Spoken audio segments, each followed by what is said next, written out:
Om Jnanatirmirandhasya Jnananjana Shalakaya Chakshurunmilitam Yena Tasmai Shri Gurave Namaha. I'd requested everyone to bring a songbook. Some have done so. I did also. It would help. Today we're going to get into the nitty-gritty of pronunciation, means the technical details.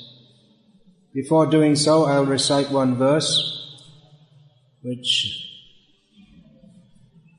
Srila Prabhupada often quoted. Here in Mayapur once, he quoted this verse as an example of how beautiful the Sanskrit verses sound. Just the very, Srila Prabhupada said, even the very sound of it is very pleasing, even if we don't understand what it means. So he quoted one verse from Srimad Bhagavatam, Samashrita ye padda pallava plavang mahat padang punya yasho morare Bhavambhudya vatsa padang parang padang padang padang yad vipadang datesham. The Srila Prabhupada, he quoted that as an example of how nice it all sounds. So, nitty-gritty, the letters of the Sanskrit alphabet. Many of them are pronounced in a manner similar to sounds in many other languages. A feature of Sanskrit and other Indian languages, because the Indian languages which we can call truly Indian are all based on Sanskrit. They're truly, yeah. Well, Manipuri, as far as I know, it's more in the Burmese language family and other languages of the northeast. Urdu is it's a language that's formed in India that's largely based on words from outside of India, from Arabic and Persian. Indian English is no further comment here. Tamil, according to certain Tamils, is the source of Sanskrit. No further comment on that either. So, something that, one feature of Sanskrit and languages based on Sanskrit. Incidentally, the Sanskrit language, we see it written in the, you've seen it everywhere. What is called, it's often called Devanagari script, or the script that Hindi is written in. So you've seen that in Prabhupada's books, in Srimad Bhagavatam and Bhagavad Gita. And the scripts or languages that have different scripts, they're all based on Sanskrit. So this I, that's all the same letters with some variation again in Tamil.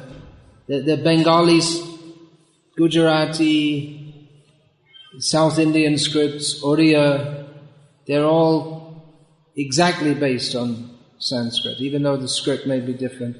And even other languages, Thai and Cambodge, in Southeast Asia also, the scripts are also based on Sanskrit.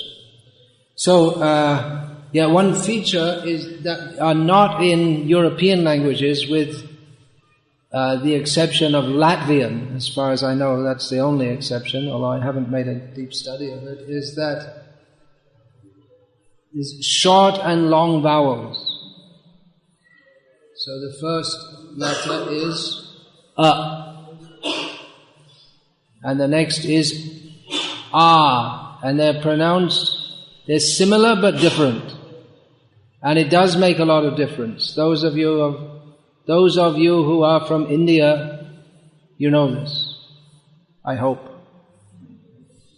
Should do. But it does make a lot of difference. Just like yesterday, I gave an example of one common mispronunciation. Devotees often say, Ainanda tanuja kinkarang patitang mang vishame bhavam buddhau kripaya tava pada pankajas thita dhuli sadrishing vichintaya. This is a prayer to who? It's a prayer to Durga. Nanda Tanuja means the female child of Nanda Maharaj, which means Durga. If we say Ai Nanda Tanuja, that's a prayer to Krishna. If we say Tanuja, then it becomes converted to female. So there you are. Maybe that's why we're all in Maya. Instead of praying to Krishna, let me be fixed up in your lotus feet, we're praying to Durga.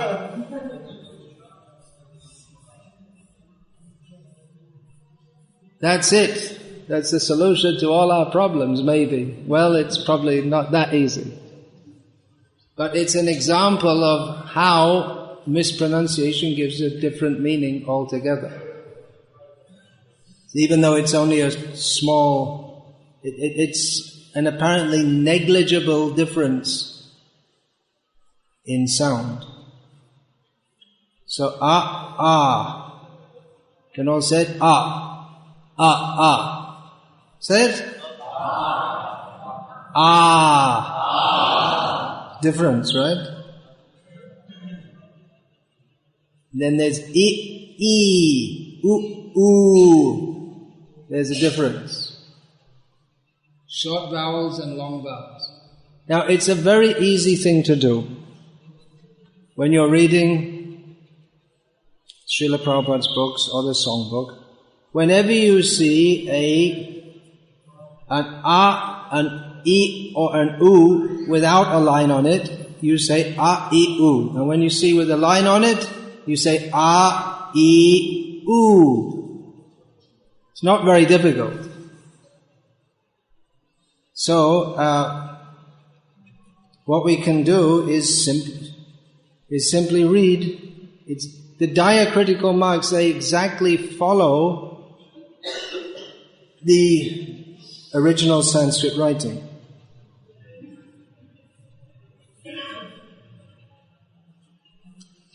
So that's all we have to do. You just read it, that's all. And where there's an say when there's an say Very simple. Then also among the vowels, considered a vowel is what you see there, R with a dot underneath it. Can anyone think of a word in which this appears? Anyone? R with a dot underneath it. Nrsimha, someone said. Pitri. What was that you said? Krishna, yeah, that's what I thought of. First of all. Krishna. So it's pronounced like Ri, Krishna, Nrsimha. Although in some parts of India it's pronounced like Ru. So as the Oriya say, Krishna. But it's considered standard pronunciation. Of course it depends where you go, but generally it's considered standard pronunciation. It's Ri. There's also long Ri, Pitrinam, but it's uncommon. There's a long Pitri. Then the Li also, Li, it's also uncommon. Can you think of a word? Kliptam.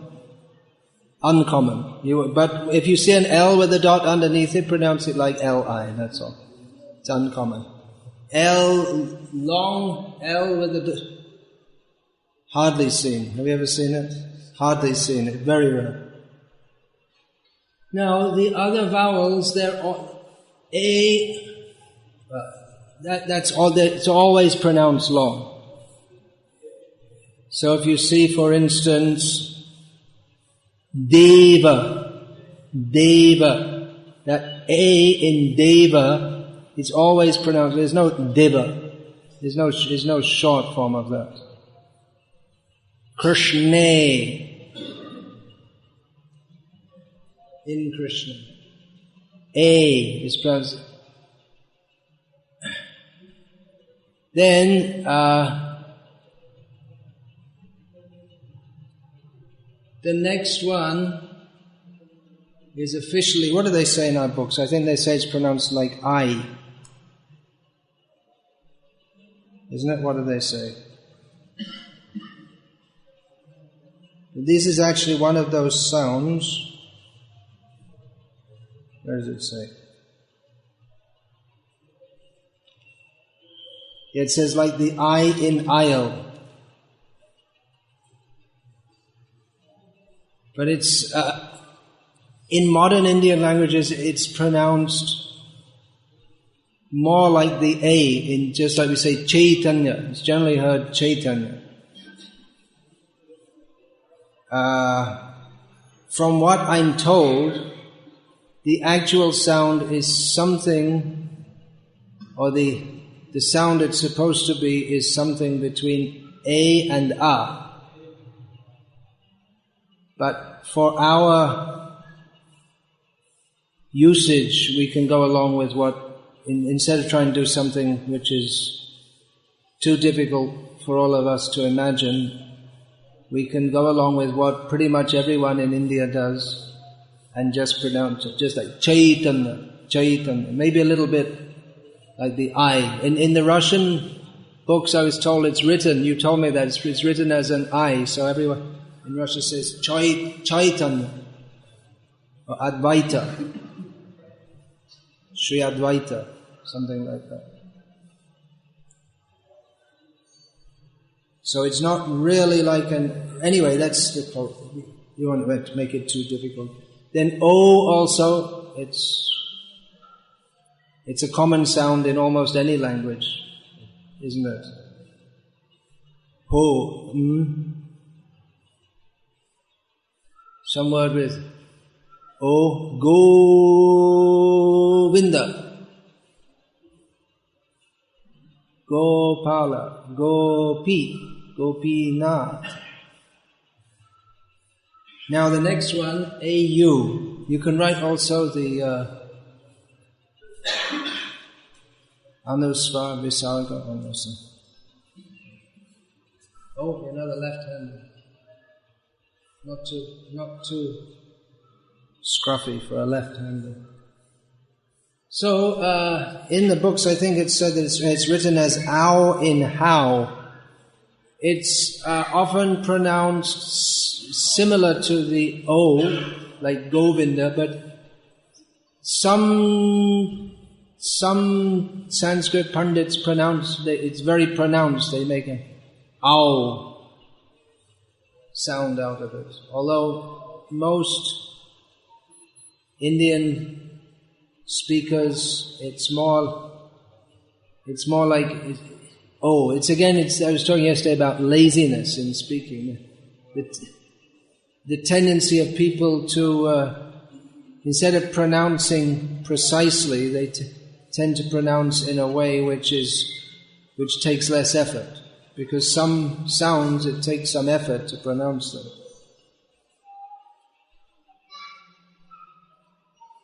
So,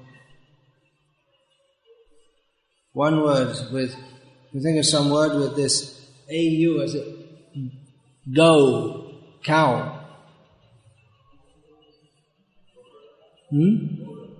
Gaura, Kaunteya.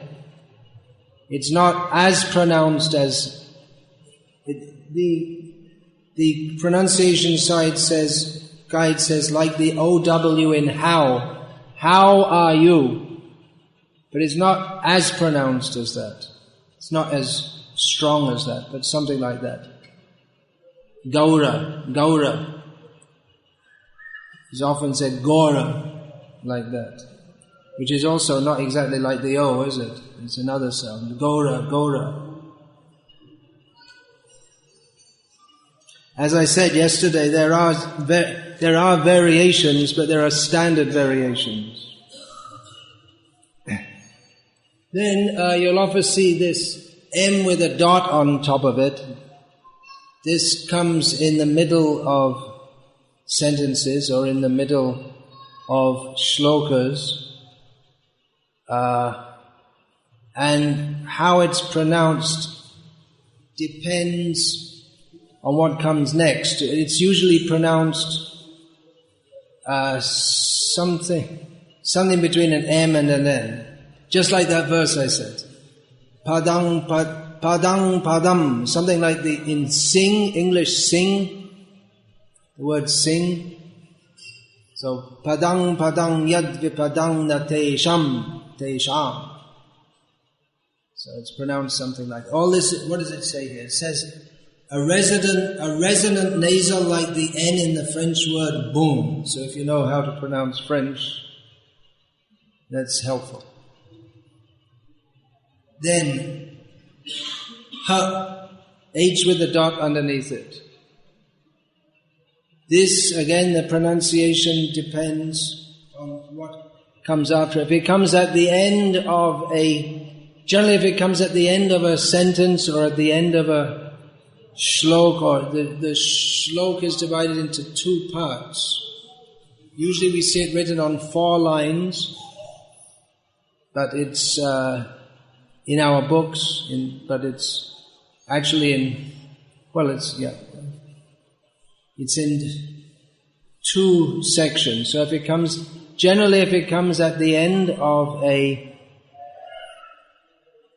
shloka or halfway through, then if it's just like we see the word Krishna with an H dot at the end of it, Krishnaha, pronounced like that. Krishnaha. If there's H dot underneath it, then the sound becomes Ihi, Yadu Bihi.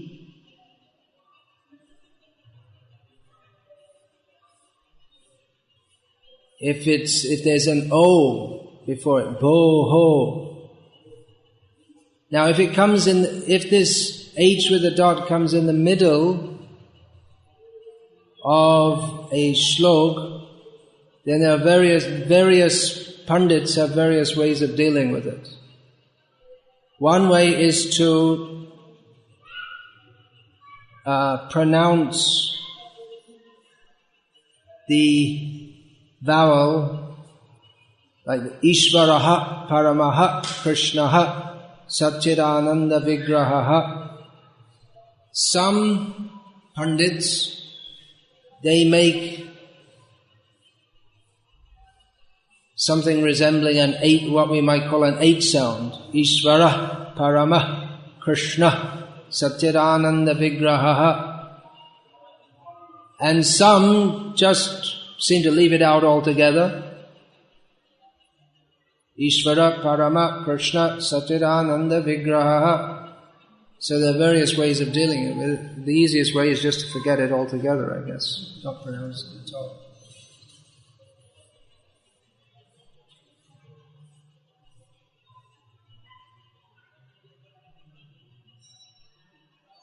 In South India, if it comes before a P, then it's pronounced as a F sound, slight F sound. But don't bother about that. So you can take your choice. Just don't pronounce it, slightly pronounce it, or fully aspirate it. Ishvaraha, Paramaha, Krishnaha. I think you all know this. I think anyone who's got enough interest to be here has probably gone to the back of the book and seen this. So I'll just go over this quickly. Then, next, you want to write?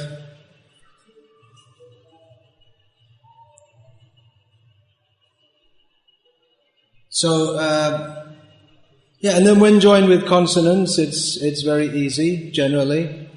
Ka, ka, ki, ku, ke. Whoops, there's no short, is there? I caught myself out there. Ke, ku. Okay, that's enough. Yeah, so this is the first row of consonants in the alphabet, which are called in English guttural, is it? Now this is again something that doesn't come up in European languages. Ka, ka, ka.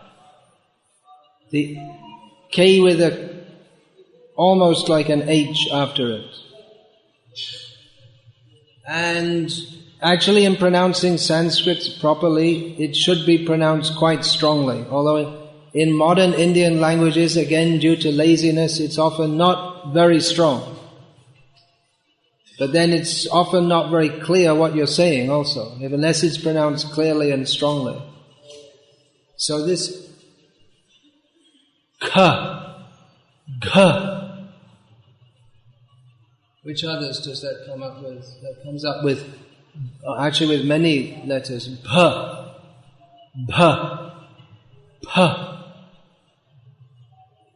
dha, ta, dha, ta, ja. So it comes up with many letters. So that has to be pronounced strongly.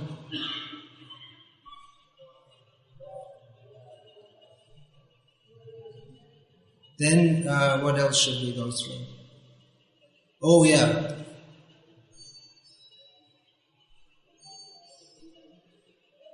Yeah, often we see an N with a dot on top of it or underneath it, and in most cases, or in many cases, we don't have to bother about it, because if it comes before another consonant, then the pronunciation, it's automatic, just like if you see the word Singha, N before the G, G, then N with a G, you can't pronounce it any way other than the proper way. But if it stands separate, now you have to show now we have a diagram here.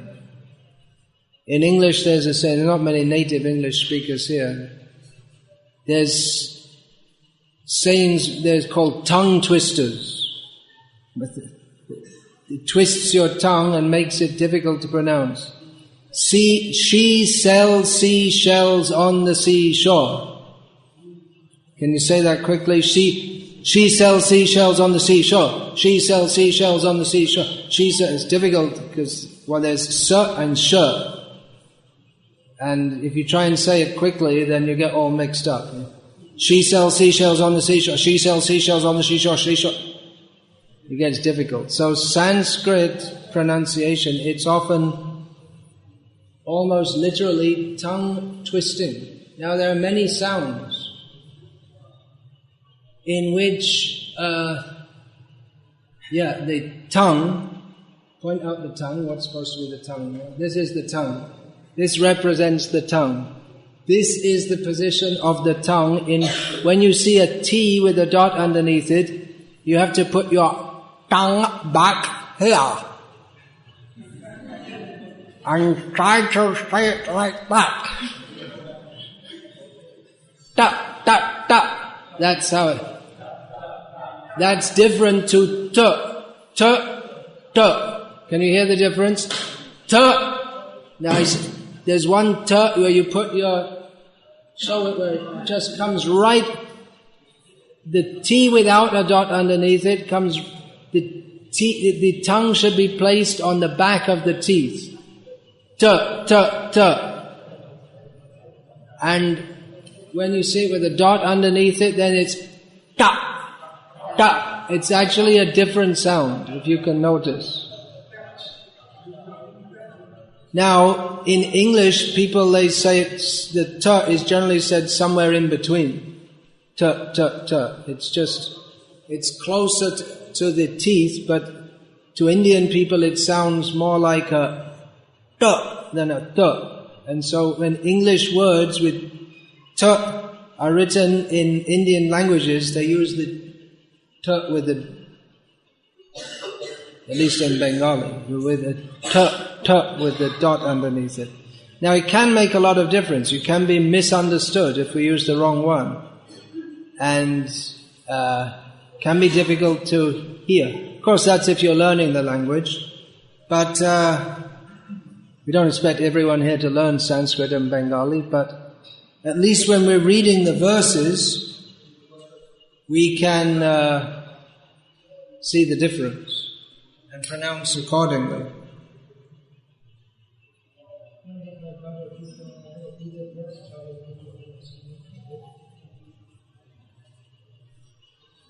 Yeah, it can make a difference.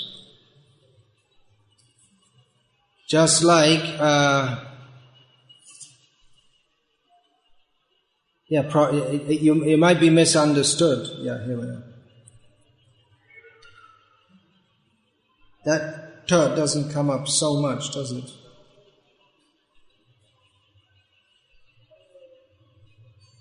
It's not as common. Just like here in Bhagavad Gita, I'm looking at one page, I'm seeing plenty of tas, but not many, I don't see any ta. Prabhava pralayasthanam nidhanam bijam tapam yaham aham varsham nighnam yutsujani. Yeah, so it's not so common, but when it comes, pronounce it like that. So then you also get ta with the tongue at the back of the mouth. You also get that with the H written, so that becomes ta.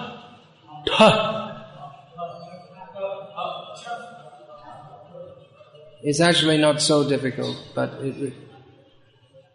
little practice. You can do it. If you ever learn a language, you can take comfort from just when I was learning Bengali, I took comfort from the fact that however difficult it seemed to me, there are already over 200 million people speaking it. So I thought, well, if they can do it, by Krishna's blessing, I should be able to do so also. It's not impossible.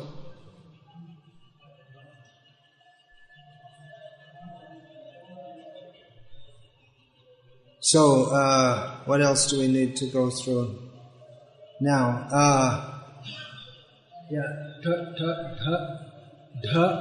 This na with a dot underneath it, that often comes in words, it's quite common. And again, you have to put your tongue at the back of the... Generally when a na sound comes after a ra. Can think of an example? Abharam, it doesn't come a ra. Tarine. Pracharine, yeah, so... But as I say, most modern Indians don't do it properly anyway, so you can get away with it, unless you're really trying to impress the pundits.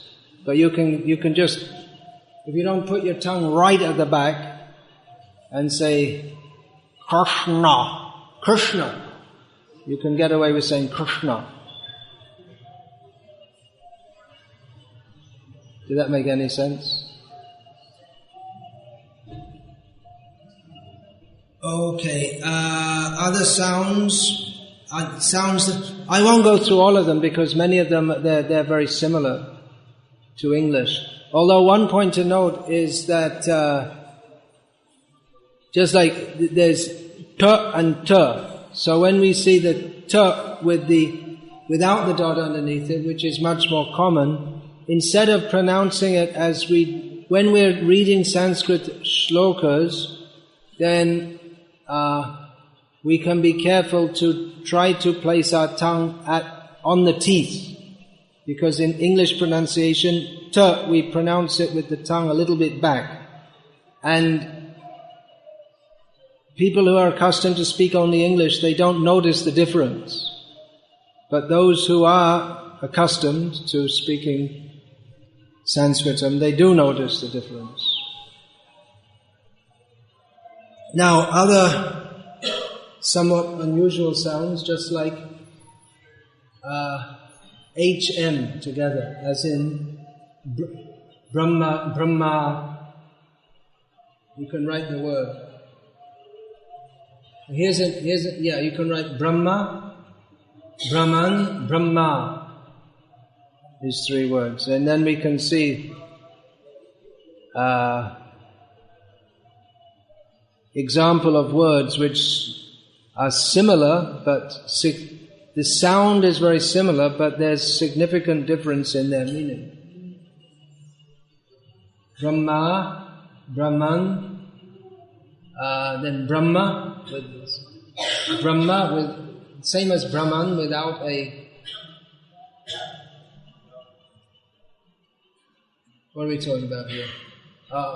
We have Brahman, Brahma, Brahmana. We can have all these sounds. So this is, when we see HM, again, strict Sanskrit speeches, they'll strongly aspirate that H. They'll say Brahma. Although in modern Indian English, it doesn't sound much at all. But if we do pronounce it more, it's better. Brahma, Lord Brahma. Not Lord Brahma. Then Brahman or Brahma, Srila Prabhupada actually normally that's written to be presented in the same way as Srila Prabhupada presented other Sanskrit words in his books, that should have been written Brahma.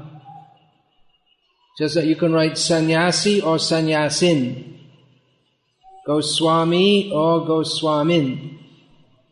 But because it can be confusing with Brahma, Srila Prabhupada wrote that as Brahman, which means spirit. And Brahmana. Another example, Prahlad. The H comes before. It's an unusual sound which doesn't appear probably not in other non-Indian languages, definitely not in English. What else? Swami. Swami. That's usually pronounced as Swami. Written in English, S-W-A-M-I. And as far as I know, everyone says like that.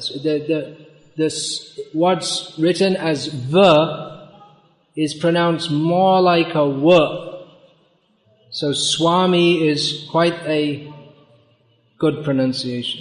It doesn't have to be pronounced as Swami. You ever heard anyone say Swami? No one says Swami. Then another unusual sound, the last in the alphabet, Kshat, Kshat. Akshara. Krishna is known as Akshara. A is the first letter and Ksha is the last. So Krishna is the beginning and the end and everything else in between. Akshara.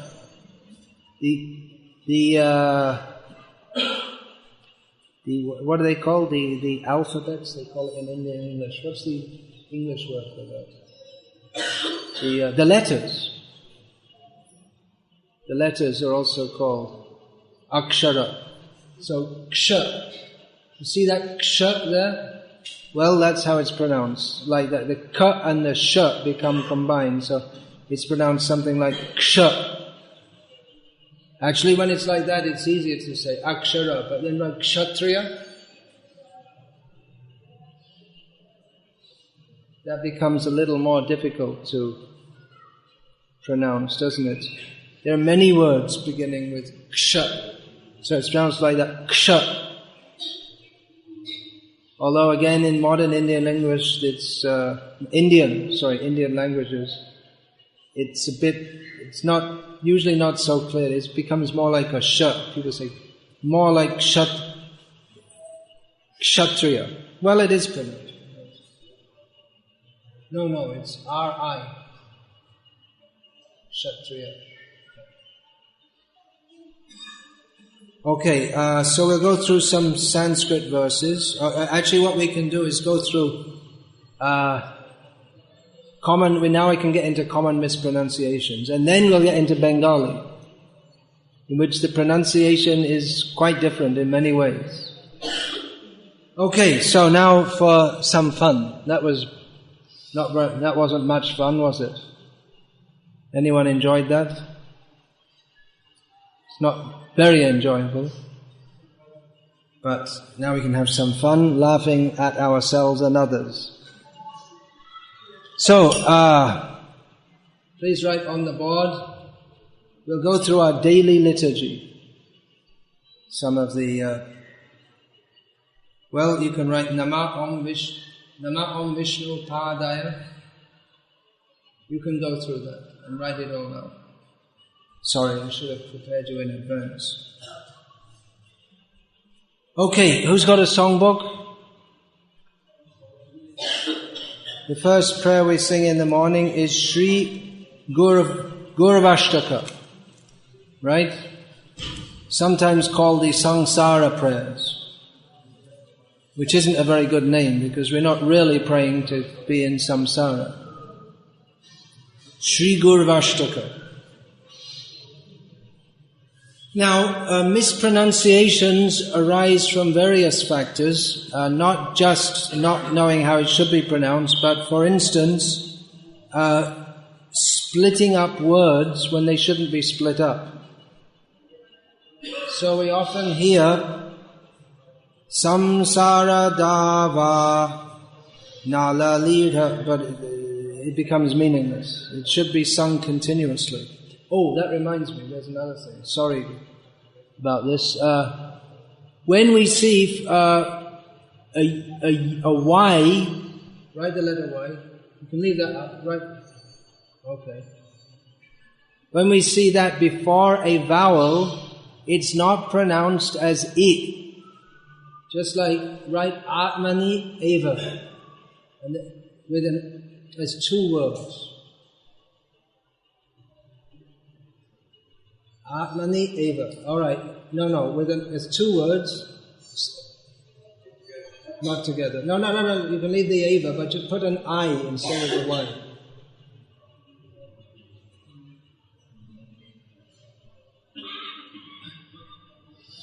Okay. Now, these are two words. Atmani Eva. But when they come together in Sanskrit, then they become one word. Combined as one word. Yeah, write it out again. Atmanyeva.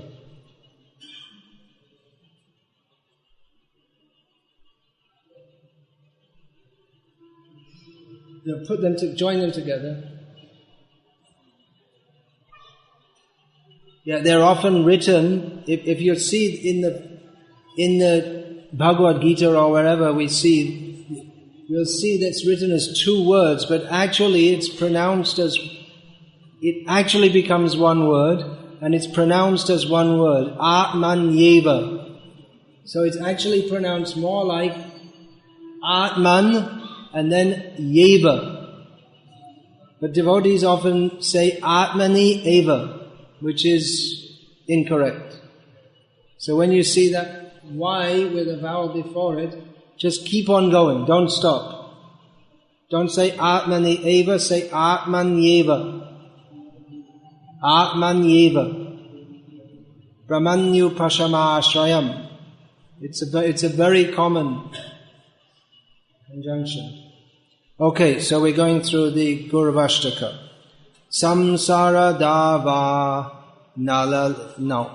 It should be, don't stop, because it's one word, dava nala.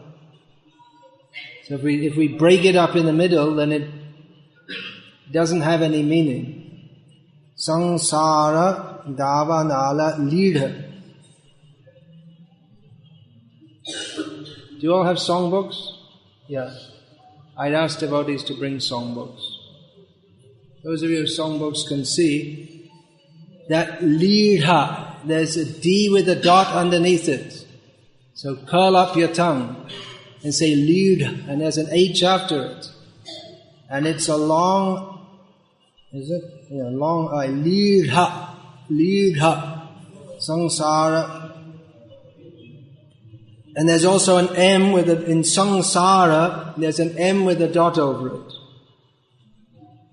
That actually before an S it's often pronounced as an, it can be pronounced samsara or sangsara, slightly softened, M.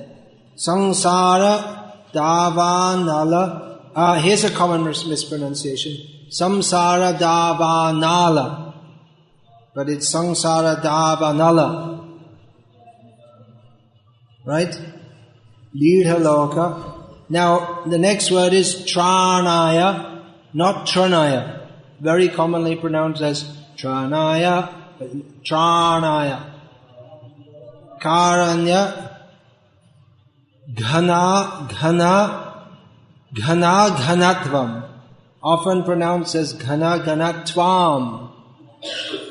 So like this, there are many common mistakes. Praptasya kalyana gunarnavasya, often pronounced gunarnavasya. Should be gunarnavasya. Vande Guroshi Charanarabindam. Please don't get discouraged if you're thinking that you already found about 5 common mistakes in the very first song we sing, in first verse of the first song we sing in the day. Well, that's why we're having this seminar, so that devotees can read it and improve. By the way, Srila Prabhupada sometimes, as I was saying yesterday, Srila Prabhupada did train his disciples in proper pronunciation. But you'll find that Srila Prabhupada himself sometimes made some of the pronunciations which I'm saying here are not correct, because technically they're not correct. So whatever Srila Prabhupada does is perfect because he's a pure devotee of Krishna. But at the same, just like we shouldn't imitate Srila Prabhupada, those who are native speakers of English and who know how to speak it in more or less this what's considered a standard way, need not imitate Srila Prabhupada's what is Indian English, or what is considered non-standard or incorrect English. So in the same way, if Srila Prabhupada, who wanted to teach us to do everything properly for Krishna, if he himself sometimes made, because Srila Prabhupada, he was always emphasizing on the essentials, so if we hear that Srila Prabhupada himself pronounced something in a way which I am here pointing out is not the standard way, it's better for us to follow the standard.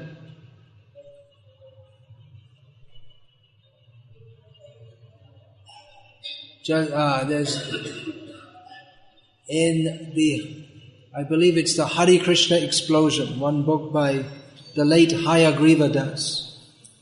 He relates how he was listening to Srila Prabhupada and transcribing what he was saying.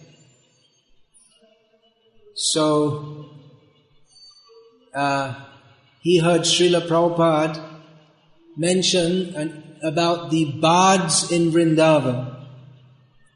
If you listen to how Srila Prabhupada pronounces bird, he pronounces it more like bard, which is an Old English word which means poet.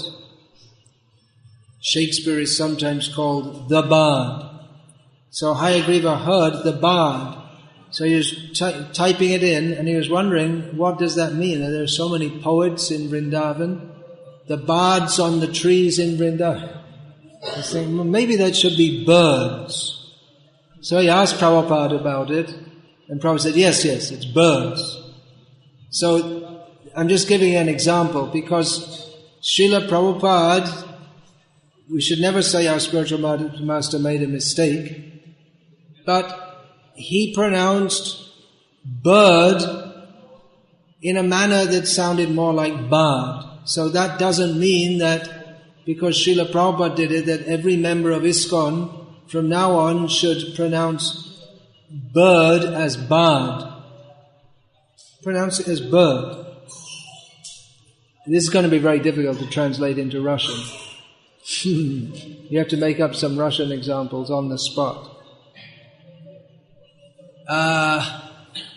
So in the same way, Srila Prabhupada, who very much wanted his disciples to properly pronounce Sanskrit, if he sometimes himself pronounced something in a non-standard way, well, that proves the point that if you make a mistake, it doesn't matter that much if you have pure devotion.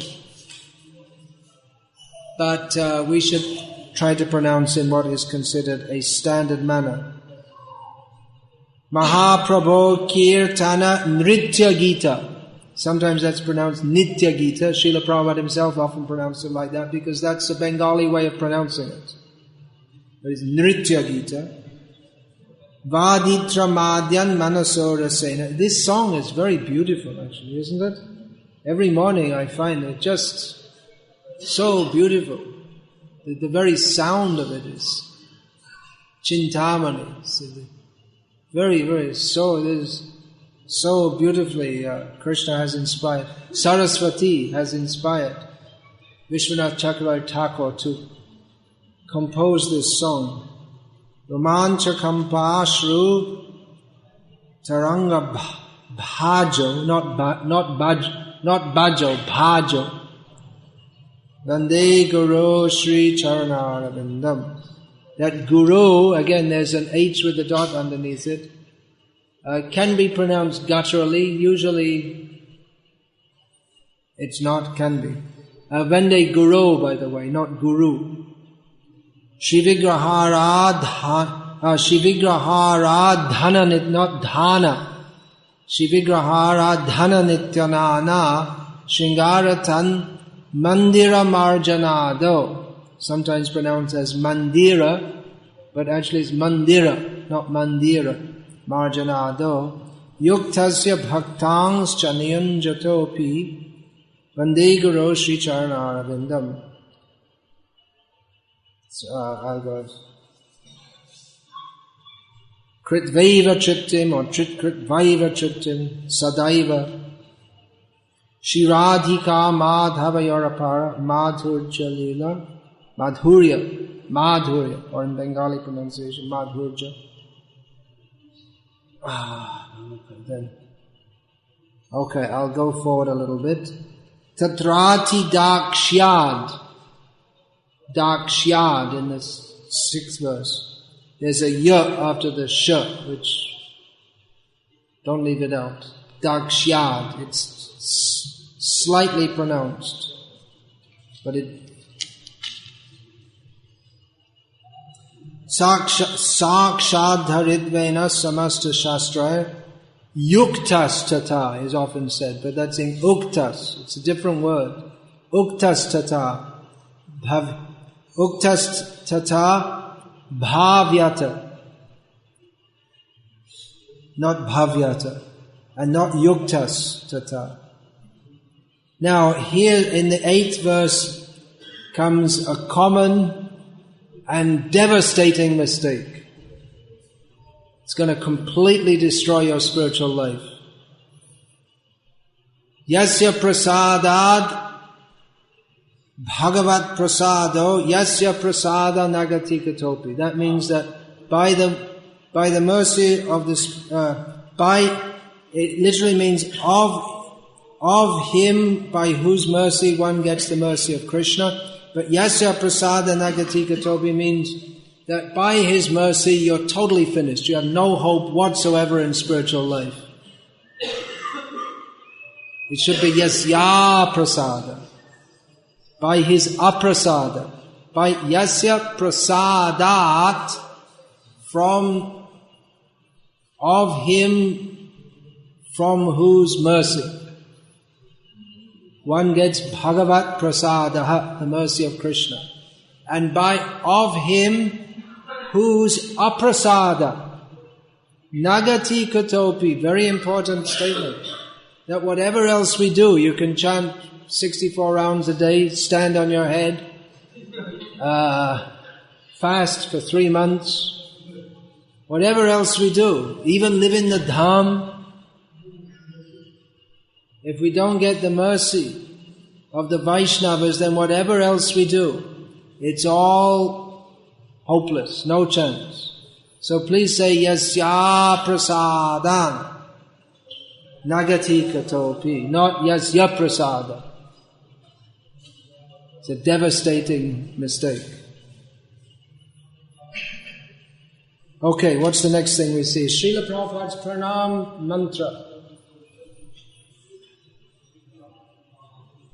Nama Om, actually, is it Nama Om? Nama Om, Nama Om. Who sings Nama Om? Nama Om Vishnu Padaya. There is in this, what's that called? The Veda base? Srila Prabhupada, yeah, in one of the conversations we see Srila Prabhupada correcting a devotee for saying the pranam mantra to Srila Prabhupada as Nama Om Vishnu Padaya. Srila Prabhupada corrects him and says it's Padaya. I just said pranam mantra. That's an important point. The actual word should be pranama mantra, if we're going to say it in Sanskrit. At least when we're saying the shlokas, we should say all the vowels. In most Indian, or no, not in most, in some Indian languages, prominently in Hindi, usually the last vowel is dropped. So the word pranama becomes pranam. And that often carries into Sanskrit pronunciation. In Bengali also, sometimes. Or often in Sanskrit, in Hindi, the vowels are dropped, not just at the end, even in the middle of words. So, just like the name Revati, in Hindi speakers say Revati. You just leave out the But when we're saying the verse, we should, just like yesterday I gave that example. Vrindayai Tulsi Devyai, but actually it should be, at least in the Sanskrit verse, it should be said Tulasi Devyai. If we otherwise say Tulsi, which is common Hindi and Bengali translation, that's the word in Hindi or Bengali. If you say Tulasi, people might wonder what you're talking about. But at least when we say in the Sanskrit verse, we should say Tulasi. Okay, Nama Om Vishnu Padaya. Yeah, Krishna Preshtaya. This is not pronounced as this A, it's pronounced A. So it should be Krishna Preshtaya, not Krishna Presthaya. Pressed higher. No one's pressing Krishna higher. It's usually pronounced Krishna Presthaya, Krishna Presthaya, Bhutale. Srimate, please don't pronounce this Srimati and convert Srila Prabhupada into a female. Sometimes there's a controversy on whether Srila Prabhupada's a gopi or a cowherd boy, but at least in his pranama mantra, it's Srimate, not Srimati. Bhakti Vedanta over the Vedanta, the Swami iti namine. Namaste Sarasvate, not Sarasvati. Sarasvate means he who is of. Means who's it means in this context who's a disciple of Sarasvati, Bhakti Siddhanta Saraswati. Deve Gauravani Pracharine Nirvishesha. So you have to twist your tongue. There's two kinds of shus. The S with a line on the top of it is more like the standard English sh. Well, that again, you bring the tongue closer to the back of the teeth. And then the other sh at the back. So, nirvishesha. Shunyavadi. Paschatya. Now, generally devotees sing paschatya. There's no such word as paschatya. It's paschatya. Paschatya. It's not difficult, you just have to read what's there. Okay, next one. Shri Krishna Chaitanya Prabhu Nityananda Shri Advaita, often pronounced Shri Advaita. Shri Advaita or Shri Advaita? What do you think? Shri Advaita, not Advaita. Then Gadadhara, Shri Advaita Gadadhara. Can you write Gadadhara? Shri Advaita Gadadhara Srivas.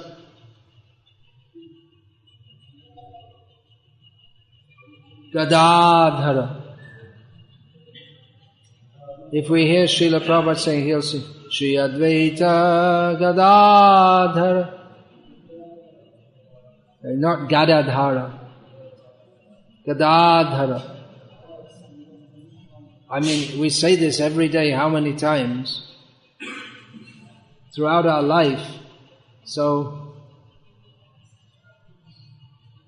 we're offering our obeisances to Gadadhara Prabhu, who is Radharani, come in the pastimes of Chaitanya Mahaprabhu. So,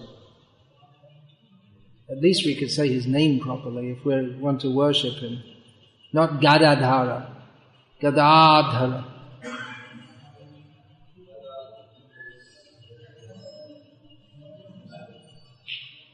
Shivasadi Gaura Bhakta Vrinda. Okay, next in the Mangalati we sing. I hope we sing. We don't sing all kinds of other things.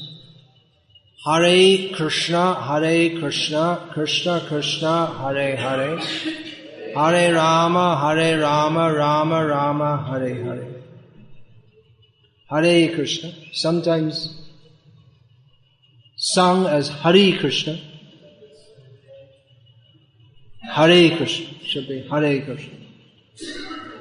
And if you want to get it correct, which is nice to do, you can twist your tongue when you say Krishna. Say Krishna. Put your tongue at the back and say Krishna. Hare Krishna. Hare Krishna. Sometimes it's asked, well, when we're chanting the Mahamantras, there's often when chanting japa or jap as it's called in Hindi, it said Hare Ram, Ram Ram, Hare Hare. Technically it should be Rama, as is often said in Bengali. If we attend Vaishnav functions where there are speeches in Bengali, we'll often hear it said, Bhatrishnam Sholo Akkha, Mahamantra, which means Sholanam Bhattri Shako, which means 16 names and 32 syllables. So if we want to be actually precise, then we should say Hare Rama, Hare Rama, Rama Rama, Hare Hare.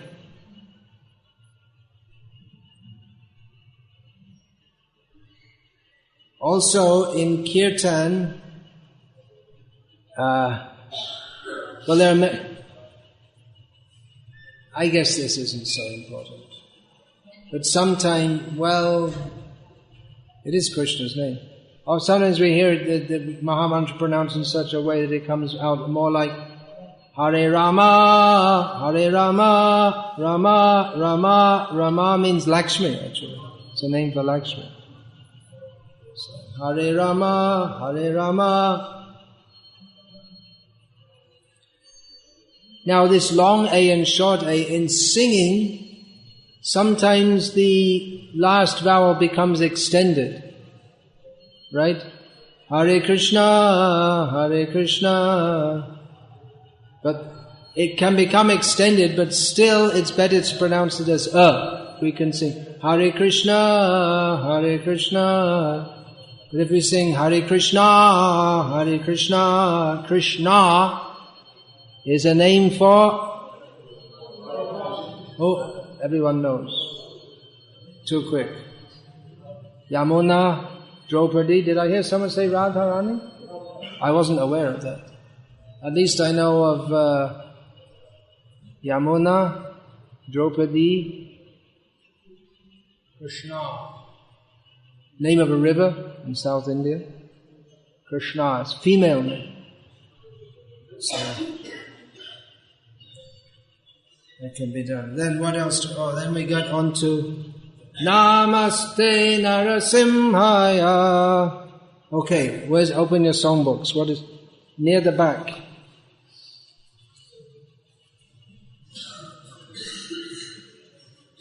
Right at the back, huh?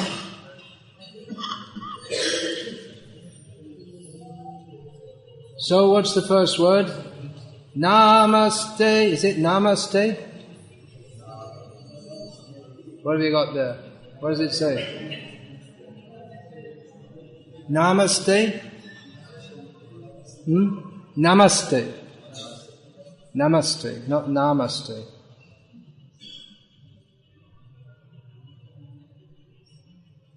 Hiranyakashipur Vakshaha.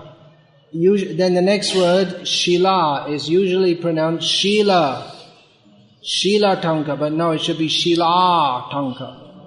Shila is a different word altogether. It means good character. But Shila means stone. Just like we hear people talking about Shalagram Shilas, but they're not Shilas, they're Shila. Shalagram Shila, not Shila. And after that there's Tanka. You got to move your tongue. Tanka.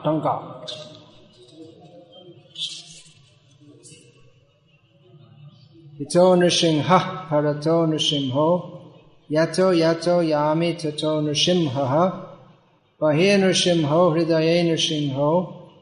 And then usually, or in many times they already say Narasimhamadim, but here we see it's written Nrisimham, not Narasimham.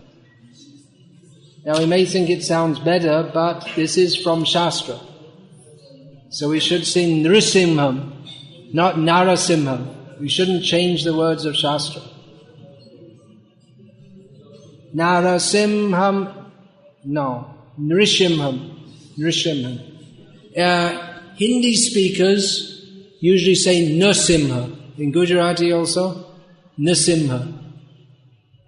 Nrsimha Bhagavan, but Nrsimha. It's a laziness. Nrsimha. Nrsimha, Narasimha, both names of the same form of Bhagavan, but then according to how it comes in Shastra we should use it and not say Narasimhamadim Sharanam Prabhajay, because that's not what's written there. And then in Tavakara Kamalavarena Kam Adbhuta Shringham Dalita should be Dalita. If we say Dalita, then we convert Hiranyakashipu into a female. So it's not very, it's incorrect. Hiranyakashipu was a macho guy. He wasn't a gay. Trying to be a gay. Dalita, not Dalita. Or Dalita. Okay, what do we sing after that? Tulasi. Are we going on time? Another 10 minutes or so. Okay. Then we get into the... Alright, let's go to Tulasi Pranama. And then the song after that is Bengali. I guess I'd better get into Bengali pronunciation. Okay, well, we'll go through Bengali pronunciation tomorrow. I'll just go for the Tulasi Pranama and Pradakshina Mantra. Vrindayai or Vrindayai Tulasi Devyai, not Devi. Not Vrindayai Tulasi Devi. Devyai. Devyai means unto Devi. Prayai Keshavasya Cha. Here it's written in the songbook, Krishna Bhakti Praday, but actually it should be Vishnu Bhakti. That's a mistake going back to the original songbook, which is still perpetuated. And I wrote to the BBT editors about this about 15 years ago, and they said in the next edition we'll change it, and it's still going on. Someone way back in the early days of ISKCON decided that Vyasadeva had made a mistake, and instead of writing Vishnu Bhakti Praday Devyai, Vishnu Bhakti Praday Devi, they should write Krishna Bhakti. But actually it should be Vishnu Bhakti. So this is a mistake not due to mispronunciation, but due to someone having, like I say, a better idea than Vyasadeva. The actual verse from Shastra is Vishnu Bhakti. And we may think, well, Tulasi is Krishna Bhakti Pradayani. She gives Krishna Bhakti. Why only Vishnu Bhakti? That's a fact. But then again, we do also find Krishna being referred to as Vishnu, even by the gopis, in the 10th canto of Bhagavatam. So we shouldn't think, again, that we know better. Better keep it as it is. Should be Vishnu Bhakti Pradedevi, Satyavatyai Namo Namaha. Then the Tulasi Pradakshina Mantra. Yani Kani Cha Papani, not Papani, as is quite common. Yani Kani Cha Papani. Brahma Hatyadi Kani Cha Tani Pranashyanti. Yeah, okay. Alright, that's all I want to say for now, and tomorrow we'll start off with going through the Bengali pronunciation. Is it tomorrow we have it again tomorrow? Okay. And then we'll go on with the daily songs in our liturgy. Thank you very much for coming. I really do appreciate it, because I didn't think that hardly anyone would come for this.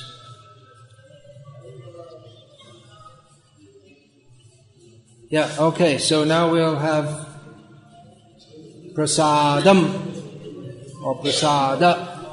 We've got 77 online as well. Sorry? We had 77 online as well. Well, 77 online, sorry, but we didn't. They're up there. Bill Gates and company didn't work a way to send you the prasadam through the internet. But you can, I'll show it to you. This is virtual prasadam. It doesn't taste as good. You can imagine how nice it is. Wish you were here in Mayapur. By the grace of Antadweep Prabhu and company, you can be here without actually coming. Hare Krishna. Did you pronounce that properly? Hare Krishna. Krishna, Krishna. What's this here? Oh, I got lots of prasadam. And guess what? Tomorrow is Ekadashi, so I better finish this all. Mahaprasade Govinde. What's the next line? Namo Brahmani. No, that's another common mistake. Namo Brahman, Nama Brahmane. We're not offering obeisances to Brahmanas here. We're saying that Nama Brahmane. Those who don't have faith in the holy name, they are counted among the people who won't